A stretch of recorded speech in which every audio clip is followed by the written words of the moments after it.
반 고려장이라는 그런 그 방영을 한 적이 있습니다. 그 내용 중에 하나는 최씨라는 분이 두 딸을 길러서 그 두 딸들이 모두 카나다에 가서 생활하게 되어졌는데 어느 날 그 두 딸들이 이제 카나다에서 영주권을 받게 되었으니 아버지, 어머니 여기 와서 우리 함께 같이 삽시다 라는 제안을 해왔습니다. 국내에 있는 부모들은 대부분 생활이 안정되어 별 걱정 없이 살아가는데, 그래도 나이가 점점 들어가면 딸집에 딸들과 같이 사는 것도 괜찮겠다고 생각해서 국내에 있는 모든 재산을 정리해서 우선 큰딸한테 다 보내고 이제 카나다에 갔습니다. 가서 보니 그 딸네 집이 아무 소식도 없이 행방불명입니다. 온데간데 없습니다. 아무리 찾아도 찾지를 못하겠는 거예요. 그래서 딸도 그리 멀리 있지 않아서 둘째 딸한테 연락해서 갔더니 둘째 딸은 언니한테 아버지 엄마니 돈 다 주고 왜 우리 집에 왔느냐고 하면서 둘째 딸도 모시지 않으려고 박대를 합니다. 카나다까지 갔는데 국내 돌아올 여비조차 없었습니다.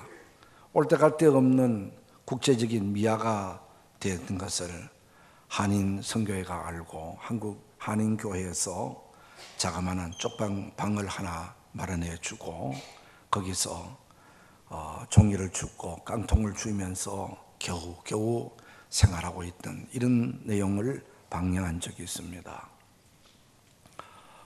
이것은 그저 어쩌다가 이런 분들이 있겠지라는 생각을 합니다만은 그저 종종 제주도에서 그렇게 여행 왔다가 그렇게 올 때 갈 데 없는 노인네들이 여기저기 많이 있다고 하는 그런 그 보도도 보게 되어지게 되고, 또 이와 좀 비슷한 정도의 차이는 있을지 몰라도 부모를 학대하고 부모에게 서름을 주는 이런 일들이 종종 우리 주변에서 일어나고 있다고 하는 사실입니다. 얼마 전 저한테 어느 누가 SNS 유튜브로 보낸 내용이 하나 있었는데, 그 내용을 보니까 어느 요즘 젊은이들한테 부모님, 아버지께서 몇 살에 돌아가시면 가장 좋겠느냐라고 물어보았대요. 물어봤더니 가장 많이 대답한 나이가 63살이라고 그랬어요. 왜 그러냐 그랬더니 63살이 되면은 이제 막 은퇴를 해가지고 은퇴비를 별로 쓰지도 않는 돈을 가지고 있기 때문에 그 돈을 빨리 유산으로 받기 위해서 돈 때문에 빨리 돌아가시고 63살이 가장 좋겠다고. 오늘날 이런 그 세태가 바로 오늘 우리 현실이라는 것입니다. 부모들 공경보다는 어떤 돈으로 무엇을 자기 이득을 취하려고 하는 이기주의적인 생각들이 팽배되어 있는 오늘의 이 현실, 우리가 평소에 우리가 부모를 공경하는 것이 마땅한 일임에도 불구하고 그러지 못하니까 5월 가정의 달을 만들고 또 어버이날을 만들고 교회에서는 어버이 주일을 우리가 지키는 것은 이런 때라도 어른들에 대한 효심을 다시 한번 회복해 가자라고 하는 그런 그 뜻이 있는 줄 압니다. 사실 우리는 원리적인 것은 알고 있으면서 실행하지 못하는 우리들의 모습을 우리가 바라봅니다. 오늘 이 본문의 말씀은 다윗의 아들 압살롬의 죽음에 대한 이야기를 하고 있습니다. 다윗은 이스라엘의 두 번째 왕, 성군이라고 하는 분이죠. 이 아들에게는 여러 아들이 있었는데 그 중에서 압살롬은 가장 영리하고 용기도 있고 또 재치도 있고 또 여러 가지 잘생기고 어느 하나 빠짐이 없는 이런 그 아들이었습니다. 그런데 이 아들이 자기의 어떤 야심을 키우고 그 야심을 절제하지 못해서 결국 아버지가 앉아있는 왕의 자리를 노리는 것입니다. 정상적인 방법으로 자기에게 왕위가 물러오지 못할 것을 알고 한 4년 동안 재판받으러 가는 길목에서 자기가 더 좋게 재판을 해주고 또 왕에게 여러 가지 불평 불만을 쌓이도록끔 그렇게 만들고 이 백성들의 민심을 자기에게로 향하도록끔 수년 동안 이렇게 여러 공작을 하고서는 백성들의 마음이 자기에게로 많이 쏠렸다고 생각되어졌을 때에 아버지를 축출하는 이런 거사를 행하게 되어진 겁니다. 자기를 동조하는 무리들과 함께 왕궁을 향해서 이제 왕이 되겠다고 이제 몰려가게 되어지는 겁니다.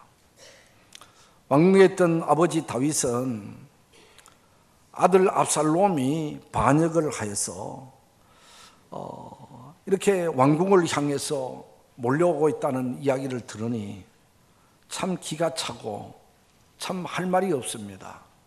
그렇다고 아들과 같이 맞닥뜨려서 아버지가 싸울 수가 없었습니다. 그래서 아버지 된 다윗은 할 수 없이 참 아들이 반란을 일으켰으니 어쩔 수 없는 가운데서 왕궁을 내어주고 왕궁을 급히 떠나자고 그럽니다. 그러니 왕의 행차라고도 할 수 없을 정도로 그저 초라하고 비참하고 다윗은 얼마나 여러 가지로 복잡하고 속상했는지 머리를 풀어헤치고 신발도 제대로 신지 못하고 울면서 왕궁을 빠져나가는 것입니다. 그렇게 해서 아들 압살롬은 왕궁을 차지하게 되고 자기가 왕의 용상에 앉아서 내가 왕이다 라고 그렇게 선포를 한 겁니다. 그걸로 끝났으면 됐을 텐데 아무래도 아버지가 살아있으면 자기 자리가 또 위태로울 것 같고 그래서 아버지를 암살해서 죽이려는 음모를 꾸미다가 결국은 아버지와 싸워서 아버지를 죽이겠다고 전쟁을 일으켰습니다. 다윗은 어쩔 수 없이 또 아들의 군대와 같이 싸울 수밖에 없게 되어졌습니다. 참 여러 가지 안타까운 사연 중에 이 아들과 아버지가 서로 싸운다고 하는 것, 전쟁을 한다는 것, 이거 있을 수 없는 일이 아닙니까? 그런데 어떻게 이런 일까지 주어지게 되어진 겁니다. 이때 다윗은 자기 군대들, 부하들을 전쟁터에 보내면서 하는 말이 내 아들 압살롬을 선히 여겨달라라고 하는 부탁을 합니다. 그게 말이 됩니까? 압살롬은 반역자입니다. 압살롬은 아버지를 죽이겠다고 칼을 든 자식입니다. 나라를 지금 어지럽히고 있는 장본인입니다.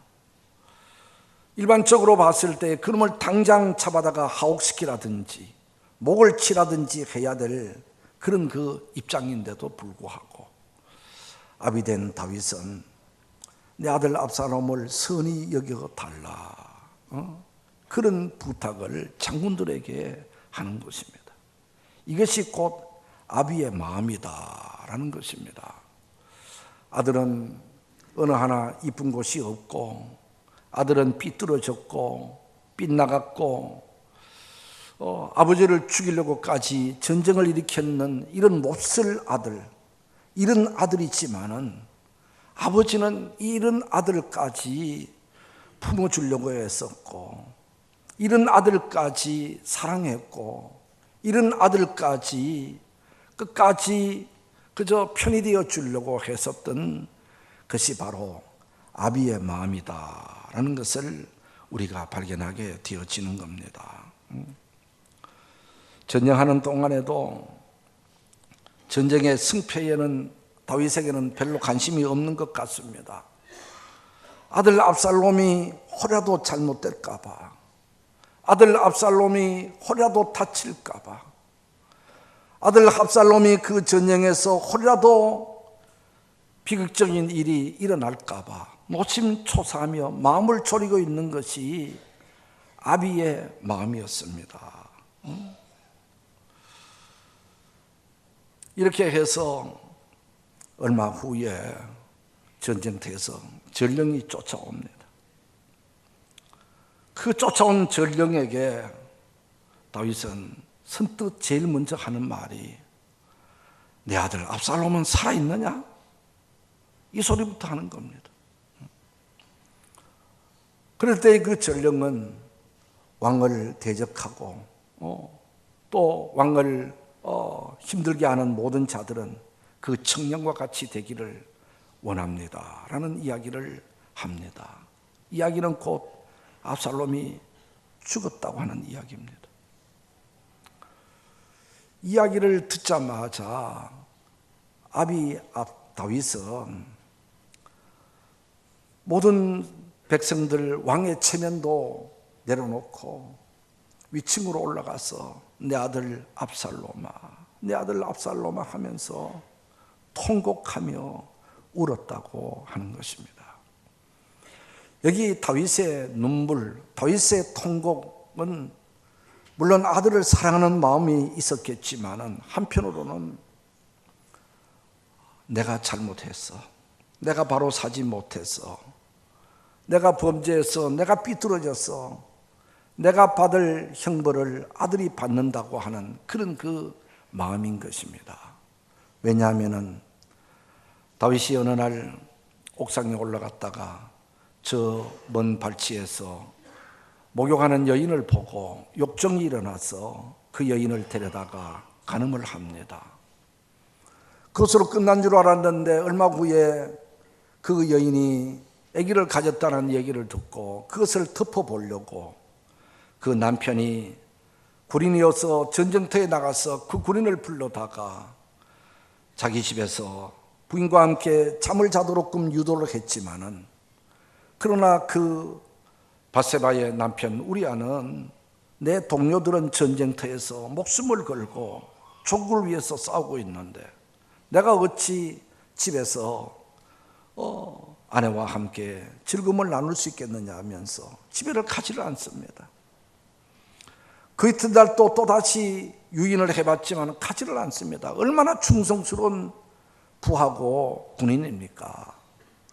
그런 그 우리아 군인을 다윗은 편지를 써서 보냅니다.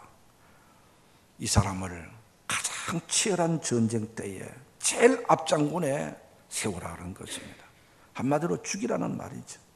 그렇게 해서 밧세바의 남편을 전쟁터에서 죽이고 그리고는 그 여인을 자기 아내로 데리고 와서 살게 된 겁니다. 간음을 행하고 살인까지 행했습니다. 권력을 얻고 연약한 자를 힘들게 하고 백성들을 눈에 눈물을 흘리게 했는 아주 몹쓸 짓을 다윗이 행한 겁니다. 다윗은 이것이 은밀히 행했는 일이라 아무도 알지 못하는 줄 알고 그냥 넘어가려고 그랬는데 하나님이 보셨고 하나님이 아셨습니다. 그리고는 하나님께서 나단 선지자를 다윗에게 보내어 다윗을 책망하게 합니다. 어떻게 왕으로서 그런 죄를 못된 짓을 할 수 있느냐고 책망했었을 때 그래도 다윗은 선자의 책망을 듣고 그 자리에서 무릎을 꿇고 내가 잘못했습니다, 내가 잘못했습니다라고 눈물로 회개하고 통해 자복합니다. 그래서 다윗 개인적으로는 그 죄를 용서를 받았지만은 그러나 그 죄로 인해서 주어지는 심판은 면제받지를 못했습니다. 그래서 사무엘하 12장 10절에 보면은 다윗의 집에 칼이 떠나지 아니하리라 라는 무서운 징벌이 주어집니다. 이때로부터 다윗의 집안에는 여러 가지 흉흉한 일들이 많이 일어났습니다. 바세바가 낳은 아들이 죽었습니다. 그리고 부인이 몇 명이 되다 보니까 배다른 자식들이 일어나게 되어졌는데 제일 큰 아들 암논이라는 아들이 배다른 누이 동생을 사랑한다고 하면서 자기 집으로 유인해서 겁탈을 하고서는 그냥 내버리고 마는 것입니다.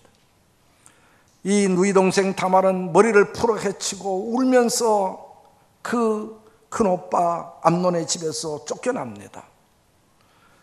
이것을 바라봤던 암논의 친오빠 압살롬이 너무너무 속상했습니다. 나도 가만히 두지 않겠다고 해서 결국 제일 큰 형, 배다른 형입니다만 그 형을 은밀한 가운데서 또 죽여버리고 맙니다. 다윗의 자식들 가운데서 서로가 음란한 일들이 일어나게 되고 살인사건이 일어나게 되고 자식이 죽게 되어지게 되고 집안에 온통 힘들고 어려운 일들이 일어나게 된 겁니다.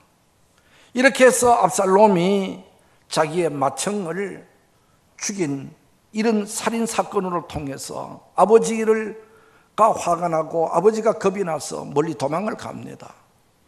그리고는 내한테는 도저히 왕위가 물러오지 않겠다. 내가 가만히 있어서는 내가 왕이 될 수 없겠다. 그렇게 판단하고 자기 스스로가 왕이 되겠다고 지금 일어난 것입니다. 그렇게 해서 결국 다윗의 군대 장관 모압의 손에 지금 죽은 거예요. 꿈도 펴보지도 못하고 젊은 나이에 그렇게 잘났다고 하는 그 압살롬이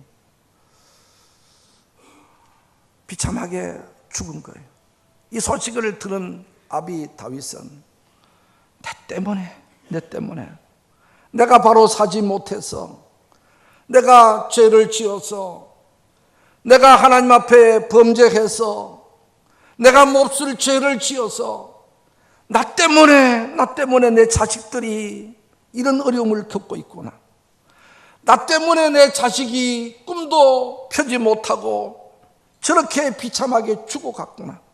모든 것이 나 때문이야. 나 때문이라고 그렇게 스스로를 자책을 하는 겁니다. 이것이 바로 압살롬아, 내 아들 압살롬아, 내 아들 압살롬아라면서 우는 아비의 눈물인 것입니다. 우리가 이것을 바라보면서 참 누구나 특별히 부모된 자들이 하나님 앞에 바로 서야 되겠다라는 것입니다. 성경은 우리에게 말씀하십니다. 하나님의 뜻을 쫓아 하나님을 기쁘시게 하는 자들에게는 수천 대까지 은혜를 베풀어 주시지만은 하나님을 거역하고 하나님의 마음을 아프게 하고 성령을 근심하게 하고 못된 짓을 하게 되면 그 3, 4대까지 하나님이 보응하신다고 하셨습니다.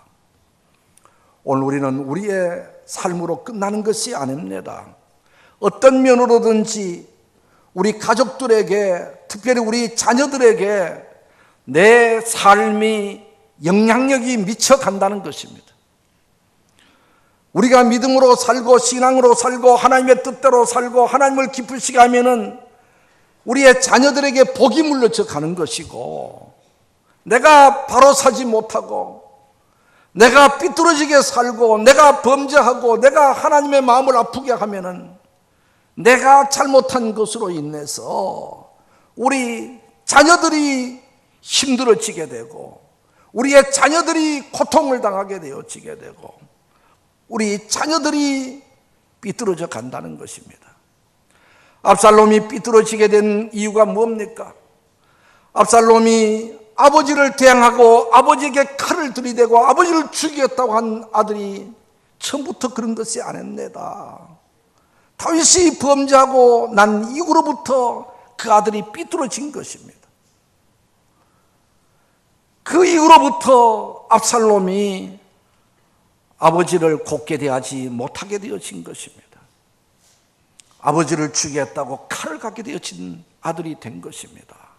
다윗은 누구보다도 그것을 알았어요. 그리고는 다윗은 너무너무 그것 때문에 마음이 아픈 거예요. 압살롬이 나쁜 놈이 아니라 내가 나쁜 놈이지. 압살롬이 저렇게 된 것은 다 나 때문이야. 나 때문이야 하면서 자기 스스로를 자책하면서 통곡하는 다윗의 그 눈물을 우리가 주시해 가야 되는 것입니다.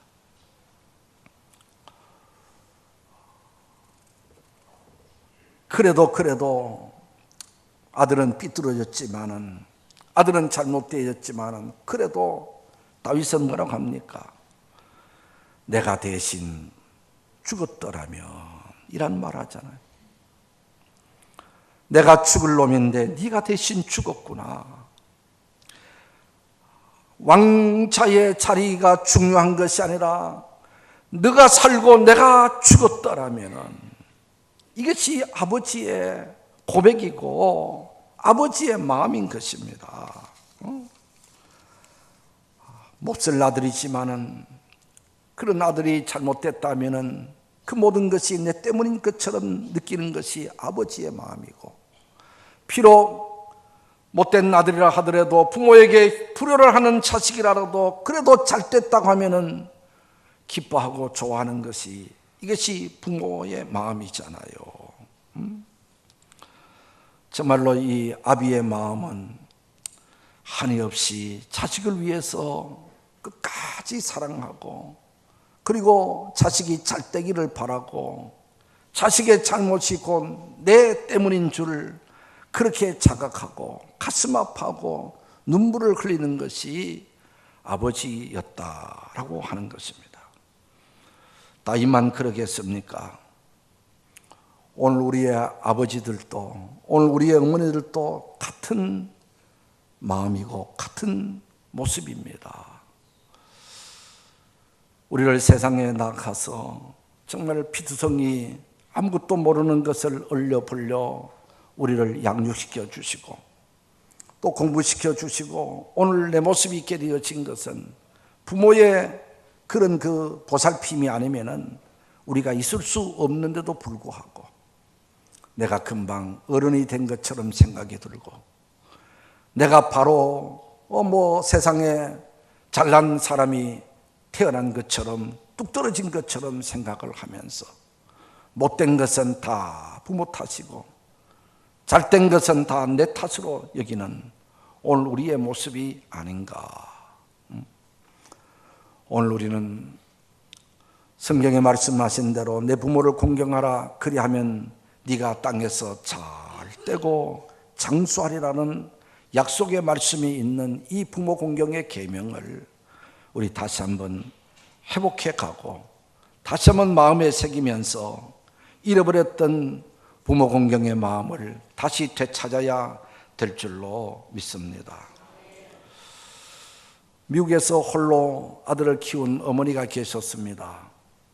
참 어렵게 대학까지 보내서 공부를 시켰는데 이 아들은 어머니의 그 어려운 가운데서도 아들의 학비를 대해주는 그 어머니의 마음에 따라서 열심히 공부해서 4년 동안 줄곧 1등을 했습니다.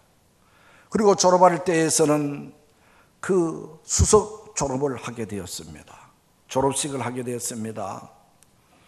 많은 친구들과 또 부모들이 와서 졸업식을 하게 되어졌을 때에 이 아들은 총장으로부터 수석 졸업이라고 금메달을 목에 걸고 영광을 얻었습니다. 총장이 금메달을 목에 걸어줬습니다. 금메달을 목에 걸고는 이 아들은 뒤를 돌아보고서는 저 먼 뒤 한쪽 귀퉁이에 허스름하게 옷을 입은 자기 어머니로 성큼성큼 다가가서 어머니를 일으켜 세우고는 자기 목에 있던 큰 목걸이를 어머니에게 목에 다시 걸어주면서 이 목걸이는 어머니가 받으셔야 합니다 라고 그렇게 목걸이를 건네주니까 그것을 바라봤던 모든 분들은 웅장한 박수를 보냅니다. 이렇게 젊어서부터 부모를 잘 공경했던 이 젊은이가 자라서 나중에 미국의 28대 대통령 닐슨이 됐다고 하는 이런 이야기입니다. 그렇습니다. 부모를 공경하면은 잘된 나는 하나님의 말씀을 뒷받침하는 이야기이기도 하는 것입니다. 오늘 우리는 더 나아가서 이 땅에서 부모를 잘 공경해야 될 뿐만 아니라 하나님 아버지를 우리는 잘 경외하는 하나님의 자녀가 또 되어야 될 줄 믿습니다. 다윗의 그 마음은 곧 하나님의 마음인 것입니다. 오늘 우리들이 비록 잘못되고 삐뚤어지고 하나님을 거역하고 하나님을 욕되게 하고 하나님에게서 멀어지고 어느 한 구석 하나님 보시기에 합당하고 이쁘게 보여질 것이 아무것도 없는데도 불구하고 하나님께서는 끝까지 우리를 사랑하셨고 그리고 예수 그리스도를 이 세상에 보내주셔서 우리 대신 모든 죄짐을 짊어지고 십자가에 죽게 하셨고 그리고 우리를 구원하여 천국 백성 삼아주신 하나님 아버지의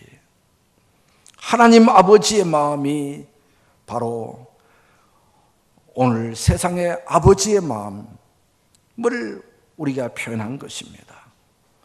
오늘 우리들이 하나님을 섬김에 있어서도 하나님의 자녀된 도리를 잘 감당해서 하나님을 기쁘시게 하는 하나님의 자녀가 되어질 때에 성경에 약속한 대로 우리의 미래는 밝아지고 잘되고 하나님의 은총이 우리에게 임하게 되어질 줄 믿습니다.